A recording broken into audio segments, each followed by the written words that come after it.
Hi Taurus, welcome to Higher Source Tarot for your November 2022 Is It in the Cards Love Tarot reading. This is a love reading for all Taurus, Sun, Moon, Rising, and Venus. Thanks to all of you for all the support. I appreciate you all a great deal and send you love as well.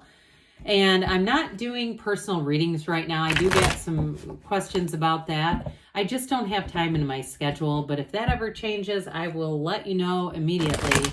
And if you're new here, welcome. I post new readings on Friday, then again on Monday. And if you like tarot and you like the channel, I would love to invite you to subscribe to Higher Source Tarot. All right, what advice do you have for Taurus? Sun, Moon, Rising, and Venus about love, please. What does Taurus need to know about love for the best and highest good of all concerned with Taurus? Messages for Taurus, please, about love. Okay. All right, we are going to draw 3 cards to represent your energy, 3 cards for the person you're attracting, 3 cards in the advice. Your energy is the Emperor, the Moon, interesting, the Queen of Swords. Their Emperor, or their energy is the Devil, the Star. Now that is interesting. And the High Priestess, very solid, but this usually the Tower is in between the Star and the Devil. So we've got here the Fool, the 5 of Wands, and the Ace of Pentacles. You have a lot of major arcana here, though. For only having 9 cards, you have 6 major arcana. Arcana means mysteries or secrets, but it's also major life events. So you've got Aquarius, Capricorn. Now, if you're attracting one of those signs, that's obviously represented. You've got Pisces, Aries. It's interesting too, Taurus, because that's in your side of things, the Aries and the Pisces, which the first and the last zodiac sign. So I feel like there's something about this, like the first and the last chapter. There's something about that seems very important to me. But you've got a new beginning here. And I do feel like, too, for some of you, it may be working through a problem in a relationship with that 5 of Wands, but we'll get there in a minute. Well, the Emperor, I do feel like in some ways it connects to you because it's an energy of loyalty. The Emperor is the father of the tarot, and what he does for his Empress. You see that gold staff that represents Venus. It's in gold because he's the architect of the universe, but it's also because he's always connected to his Empress. So I do feel like you're attracting somebody who's a soulmate energy, who is a life partner energy. And it does feel like it may have been a long time coming with that energy of the Moon. But mysteries and secrets are definitely going to be revealed. You both have it. Okay, both of you have that in your energy, this energy of wanting to get information out. The Moon also, though, represents your subconscious. So be very clear, set your intentions. The Moon is all about setting intentions, but it's also that connection to source energy coming from that place of love. And for some too, if it is reconciliation or getting, back on track with the relationship, the main problem is the damn mind. All right. And that Queen of Swords in this case might not be your best friend if that's part of the problem, because I just get with this, we fall in and out of alignment. Love is energy. It's never created or destroyed. We just get in and out of alignment, and it's time to get back into alignment. I do get for somebody within the next 16 weeks. So for you, it may be all the way into January-ish, but that's not that long when we're talking about, full calendar year. But I do feel like with the Moon energy, it's definitely going to usher in something special, something unique, and what you've asked for. So the Queen of Swords, I did mention we have to be a little careful with the mentalism there.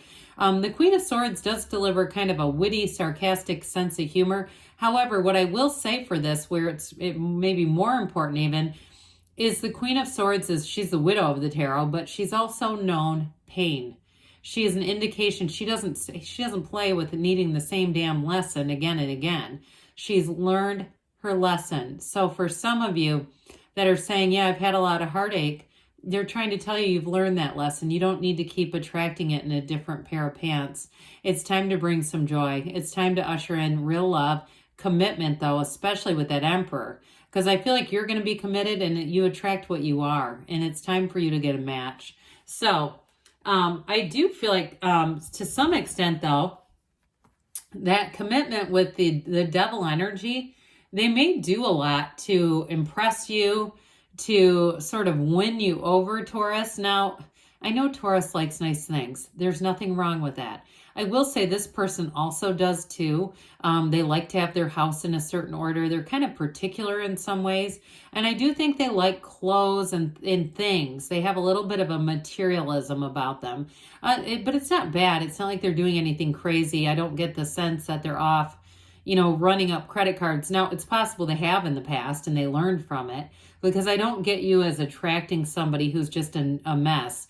And especially with this, because the devil, like I said, that tower is not represented here. I would have just gone through the ceiling if it was. That would have been great. But I still feel like they've learned their lesson. And I also feel like, too, there's something about them where maybe they've had a bit of a turning point in their life. Like they started a degree, left college, went back to finish it, or started even a different career, kind of went on one path. I just feel like they've learned.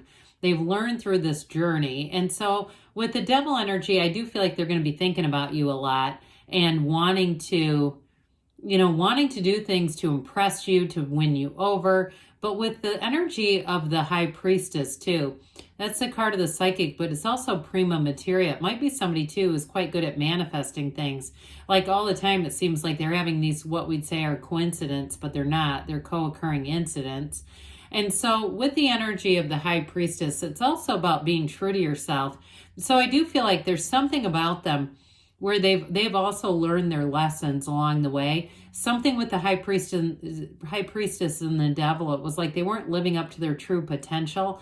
So I feel like they've overcome some things in their life, or like I said, they started a degree that wasn't really what they wanted to do, and then switched gears and got into really what their life's passion was.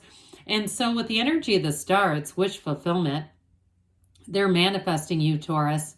And so for some, I think I mentioned 16 weeks. I do still get January, February out of this. I feel like those are going to be important months for you in terms of love. And so with that energy of the star, it really is an inner knowing, a calm, a tranquility. There's something about this where I feel like they haven't given up hope on love. I feel like they're at the point where they're saying, look, I got the rest of my life in order. I had to make some changes, some seeking, that search for deeper meaning that I think any of us go through. And they're saying, well, now I'm ready for this. And I do feel like they're going to know when they meet you, or if it is somebody that you're trying to work things out with, they're going to say, look, I hope for this. I feel like they even go outside, like they're outside in the middle of the night, sort of doing like a wish upon a star thing. I get that, even like trying to speak out to the universe. I'm ready. I'm right here and I'm ready. So with the advice here, you definitely are, the beginner's mind is great for this with the energy of the Fool. The Fool is the hero's journey. And so I feel like you have a very important relationship coming into your hero's journey, into this earth school. And so with the energy of the Fool, you've released all resistance. You're both ready. You've done what you've needed to do so far. Because at times, we attract certain relationships that are just there to teach us on the short term. But with the Ace of Pentacles, this is attracting somebody that runs the distance. The Ace of Pentacles is a new chapter in love, but it's long-term. Anybody you meet in this energy is a long-term commitment that evolves and expands and grows. You don't grow away from each other. You grow together in this situation and in this lifetime. But again, with the Fool, it's the field of pure potential. So like we talked about, set your intentions, be open, allow it to come into your awareness, because with this, you're ready to take that leap of faith and go forward. Now, we talked about the Five of Wands just a bit. It is a bit of a chaotic energy, and I do feel like it pertains mostly to people who are in a relationship trying to resolve that conflict. They're telling you there's a new beginning here with the Ace of Pentacles and the Fool together. But others of you, it's even more metaphorical for resolving inner turmoil or past experiences. Like we were just saying, it's about not having to go back in time like a historian and relive some lesson. It's all about moving forward. So we're going to have the angel answers, and then we're going to have a message from Abraham Hicks.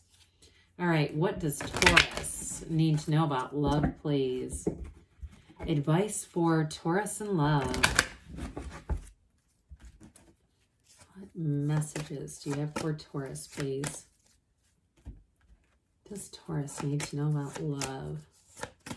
All right, you have here, if you believe. So get that believing clear. Get what you want clear in your mind, but especially your heart. Remain positive, because you definitely don't want to attract something if you're down in the dumps. Meditation brings answers. So meditate, quiet the mind, especially with the moon being here, setting your intentions. You're ready, they say. And you've got don't stop. So now we're going to hear from Abraham Hicks. Ask and it is given. My uncontrolled thoughts are not to be feared. Okay, so sometimes we get into this thing where we think something, we go, oh, Jesus, cancel it, cancel it. If we don't put strong feelings to it, it doesn't really need to be canceled, but they're going to talk about it. There is no reason to worry about your thoughts, for they are not a loaded gun that may wreak powerful and instantaneous destruction. For you have plenty of time, as soon as you become aware of any negative feelings, to begin to choose other less resistant thoughts and thereby choose a more desired outcome. So, yes, it's in the cards, Taurus. I love you too, and I'll be back again soon.